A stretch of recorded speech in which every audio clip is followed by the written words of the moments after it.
Hello guys, welcome to my YouTube channel chemistry 18/7. याच्या आधी आपण एक व्हिडिओ पोस्ट केलेला आहे जो वॉटर ट्रीटमेंटवर चॅप्टर नंबर 1वर. तुम्ही जर अजूनपर्यंत जर व्हिडिओ बघितला नसेल तर पटकन जाऊन त्या व्हिडिओला बघायचं आहे. चॅप्टर नंबर 1 मधले कुठले IMP, PYQ आणि मोस्ट प्रेडिक्टेड क्वेश्चन आहे ते एकदा जाऊन तुम्ही मागच्या व्हिडिओमध्ये बघायचे. आता आपण बघणार आहोत चॅप्टर नंबर 2. अजूनही तुम्ही चॅनलला सबस्क्राईब केलं नसेल तर पटकन सबस्क्राईब करायचं आहे, व्हिडिओला लाईक करायचं आहे आणि तुम्हाला ह्या चॅप्टरमध्ये कुठले प्रॉब्लेम येत आहेत ते पटकन कमेंट करायचे. मी लगेच त्याच्यावर नेक्स्ट व्हिडिओ बनवून टाकून देईल. Okay, chapter number 2. आपलं चॅप्टर नंबर 2 आहे fuels and lubricants. Chapter number 2 असणार आहे fuels and lubricant. Fuels and lubricants. ठीक आहे. ह्या क्वेश्चनमध्ये, ह्या चॅप्टरमध्ये, क्वेश्चन म्हणण्यापेक्षा आपण चॅप्टर म्हणून त्याला, ह्या चॅप्टरमध्ये कुठले कुठले IMP क्वेश्चन आहेत कोणीही व्हिडिओला स्किप करू नका. प्रत्येक प्रश्न हा महत्त्वाचा आहे. मी तुम्हाला इथं व्हेरी IMP, PYQ हे सर्व आपण याचा लगेच काय करणार आहे, डिस्कस करणार आहे फक्त ह्या चॅप्टरसाठी. तर ह्या चॅप्टरला आपण जसं स्टार्ट करतो त्यावेळेस तुम्हाला कुठले क्वेश्चन हे MCQ मध्ये विचारले जाऊ शकतात, तसंच 6 मार्कासाठी कुठले, कारण तुमच्या क्वेश्चन पेपरमध्ये फक्त 2च प्रश्न असतात, एक तर 6 मार्क्ससाठी आणि दुसरं म्हणजे MCQ साठी. तर तुम्हाला मी हेच सांगणार आहे की MCQ मध्ये आणि PYQ मध्ये आपलं MCQ आणि 6 मार्क्स, तसंच 6 मार्क्समध्ये कुठले PYQ येऊन गेले हे पण आपल्याला काय करायचं, डिस्कस करायचं आहे. चॅप्टर स्टार्ट केलं आपण. तर फ्यूलची डेफिनेशन काय आहे, नेट कॅलोरिफिक व्हॅल्यू आणि ग्रॉस कॅलोरिफिक व्हॅल्यू या दोघांमध्ये काय रिलेशन आहे, हे सगळे MCQ साठी प्रश्न आहेत. ओके. त्याच्यानंतर ऑक्युरन्स ऑफ फ्यूल, फ्यूलचा ऑक्युरन्स किंवा मग 6 मार्क्ससाठी क्लासिफिकेशन ऑफ फ्यूल हा क्वेश्चन येऊन गेलेला आहे. या चॅप्टरमध्ये महत्त्वाचे क्वेश्चन किंवा PYQ मध्ये पहिला प्रश्न येतो तो म्हणजे classification of fuel. Classification of fuel. तुम्हाला माहिती असेल 2 प्रकारे क्लासिफिकेशन होतं, on the basis of occurrence आणि on the basis of physical state of matter. Physical स्टेटवर ऑक्युरन्समध्ये primary fuel, secondary fuel, natural किंवा आर्टिफिशियल म्हणतो आपण त्याला, आणि फिजिकल स्टेटच्या बेसिसवर आपण सॉलिड, लिक्विड आणि गॅसेस या प्रकारे आपण काय करतो, त्यांना डिफरन्शिएट करतो. हा क्वेश्चन 6 मार्कासाठी रेग्युलरच्या पेपरमध्ये येऊन गेलेला आहे. एकदा कुठे आलेला, हा रेग्युलरच्या पेपरमध्ये येऊन गेलेला आहे. त्याच्यानंतर जर आपण याच्या पुढे गेलो तर कॅरेक्टरिस्टिक्स ऑफ गुड फ्यूल. एकदम सिंपल क्वेश्चन आहे. कॅरेक्टरिस्टिक्स ऑफ गुड फ्यूल याच्यावर पण MCQ विचारले जातात. आत्ताही बॅकलॉगच्या पेपरामध्ये कॅरेक्टरिस्टिक्स ऑफ गुड फ्यूलवर एक क्वेश्चन आलेला आहे की कुठल्या कॅरेक्टरिस्टिक त्याच्यामध्ये पाहिजे. मग त्याच्यामध्ये टोटल 12-13 कॅरेक्टरिस्टिक्स आपण देतो, तर त्या सगळ्या काय पाहिजे, गुड टाईपच्या पाहिजेत. त्याही MCQ मध्ये विचारले गेलेल्या आहेत.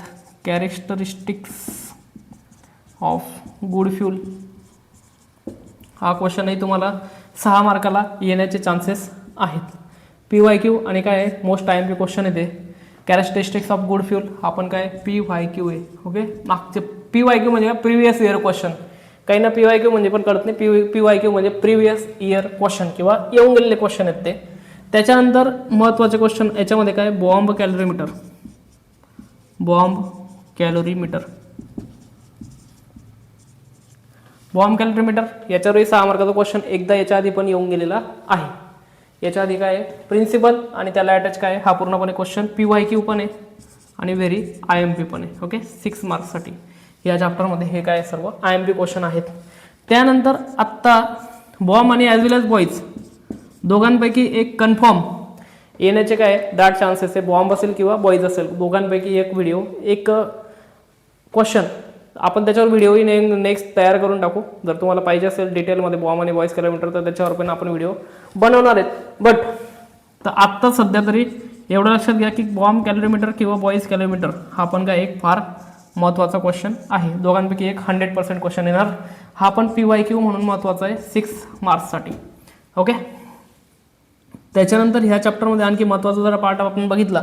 याच्या जर आपण पुढे गेलो तर प्रॉक्सिमेट आणि अल्टिमेट अनालिसिस. ओके. प्रॉक्सिमेट आणि अल्टिमेट अनालिसिसवर मोस्ट ऑफ MCQ विचारले जातात, पण आत्ताच त्यांनी प्रॉक्सिमेट अनालिसिसवर 6 मार्काला क्वेश्चन बॅकलॉगच्या पेपरला विचारलेला आहे. प्रॉक्सिमेट अनालिसिसवर बॅकलॉगला क्वेश्चन येऊन गेलेला आहे, तो आत्ता येण्याचे चान्सेस थोडे कमी आहेत. ठीक आहे. प्रॉक्सिमेट ॲनालिसिस किंवा अल्टिमेट ॲनालिसिस. ठीक आहे. अल्टिमेट ॲनालिसिस याच्यावर चान्सेस थोडे कमी आहेत क्वेश्चन येण्याचे. क्वेश्चन येण्याचे चान्सेस कमी आहेत. याच्यावर मॅक्सिमम तुम्हाला MCQ विचारले जाऊ शकतात. MCQ विचारले जाऊ शकतात 6 मार्काला. 6वा क्वेश्चन आहे त्याच्यानंतर फ्रॅक्शनल डिस्टिलेशन. ह्या चॅप्टरचे ऍक्च्युअली 2 पार्ट होतात, एक फ्युल्स आणि दुसरा लुब्रिकंट्स. पहिला जो क्वेश्चन आहे तो पूर्णपणे काय येऊन लागतो, फ्युलवर येऊन लागतो, आणि दुसरा क्वेश्चन काय येऊन लागतो, लुब्रिकंट्सवर येऊन लागतो. जर तुम्ही क्वेश्चन पेपरचा पॅटर्न बघितला नसेल तर पटकन मी त्याच्यावर एक व्हिडिओ टाकलेला आहे, तो पॅटर्न पटकन बघायचा आहे. त्याच्यामध्ये काही एक मी खूप त्याच्यावर म्हणजे तुम्ही एक व्हिडिओ बघा, त्यामुळे तुम्हाला कळून येईल की पूर्णपणे एक चॅप्टर तुम्ही काय करू शकतात, इलिमिनेट करू शकता. जर तुम्ही पूर्णपणे एक चॅप्टर इलिमिनेट केलं तरी पण तुम्ही आउट ऑफ 60 मार्क पेपरामध्ये काढू शकतात. हे चॅप्टर जे सेकंड चॅप्टरचे थोडं काय लेंदी आहे, ओके, थोडं काय थेरॉटिकल पार्ट याच्यात जास्त आहे, त्याच्यामुळे याच्यामधले फक्त PYQ आणि मोस्ट IMPवर काय करायचं आहे, फोकस करायचा आहे. त्याच्यानंतर फ्रॅक्शनल डिस्टिलेशन. फ्रॅक्शनल डिस्टिलेशन हा क्वेश्चनही 6 मार्काला आत्तापर्यंत विचारला गेलेला नाहीये, ओके. तो PYQ म्हणून पण नाही, मोस्ट IMP म्हणून पण तो क्वेश्चन काही एवढा महत्त्वाचा नाहीये. त्याच्यावर मॅक्सिमम आला तर MCQ आत्ताही ब्लॅक लॉकच्या पेपरला येऊन गेलेला आहे. MCQ येऊ शकतो की आपण जी रिफायनिंग करतो पेट्रोलियमची ते कुठल्या मेथडने करतो, तर त्याचं उत्तर असणार आहे फ्रॅक्शनल डिस्टिलेशन. त्याच्यानंतर आपण गेलो फ्युल्स. फ्युल्समध्ये एवढे क्वेश्चन महत्त्वाचे, classification of fuel, characteristics of good fuel, bomb, boys, proximate and ultimate analysis. याच्यावर MCQ येऊ शकतात. किंवा तुम्हाला सांगितलं असेल की फिक्स कार्बन काढा, हायड्रोजन काढा, नायट्रोजन काढा, अल्टिमेट अनालिसिसमध्ये काहीतरी एक मेथड विचारली असेल, 2 एलिमेंट दिलेले असतील.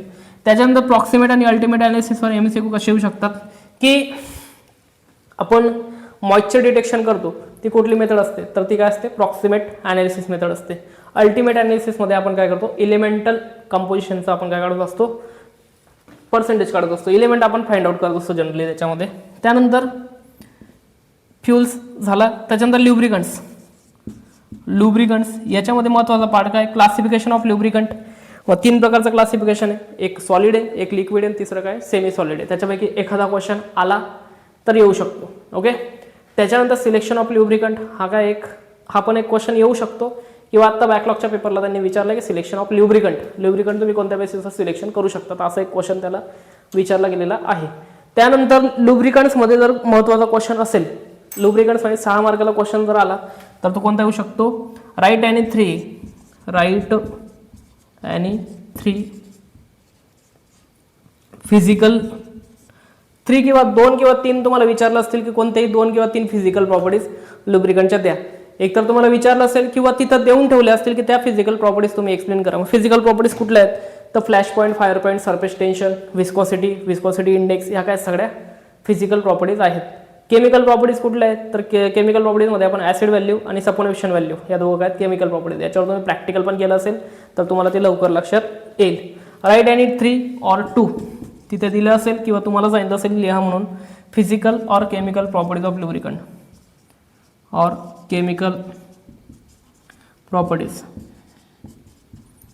त्या तुम्हाला देता आल्या पाहिजेत, ओके.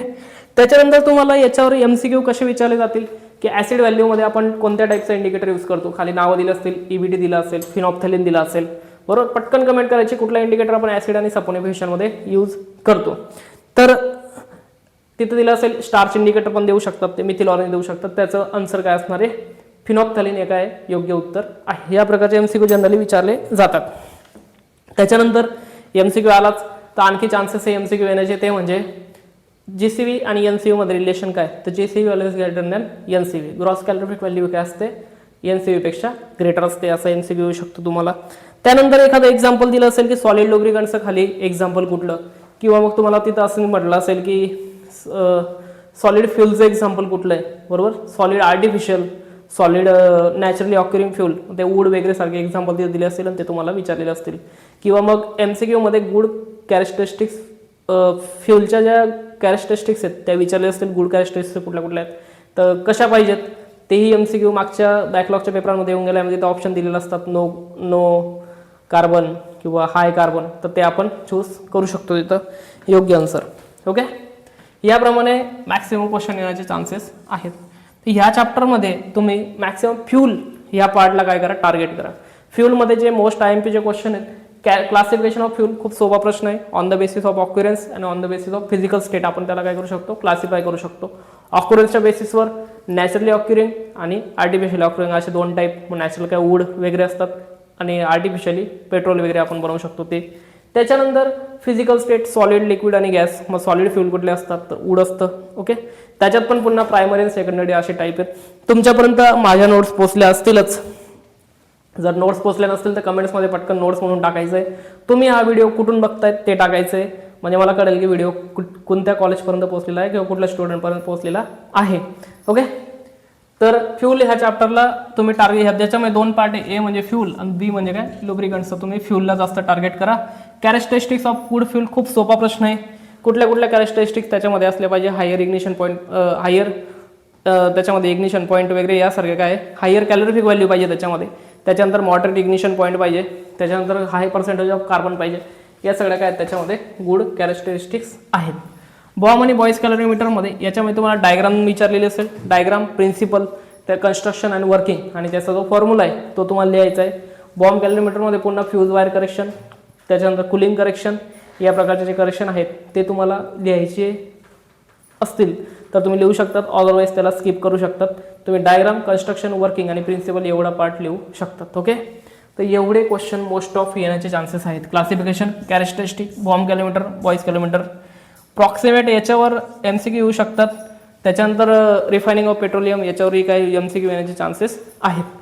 त्याच्यानंतर आलाच तर लुब्रिकंटवर हा क्वेश्चन येऊ शकतो की राईट आणि two physical properties of lubricant और केमिकल प्रॉपर्टीज ऑफ लुब्रिकंट. आणि MCQ मी तुम्हाला मध्ये मध्ये सांगितले ते एकदा PYQ मध्ये MCQ पण एकदा तुम्ही चेक करून घ्या. थँक्यू.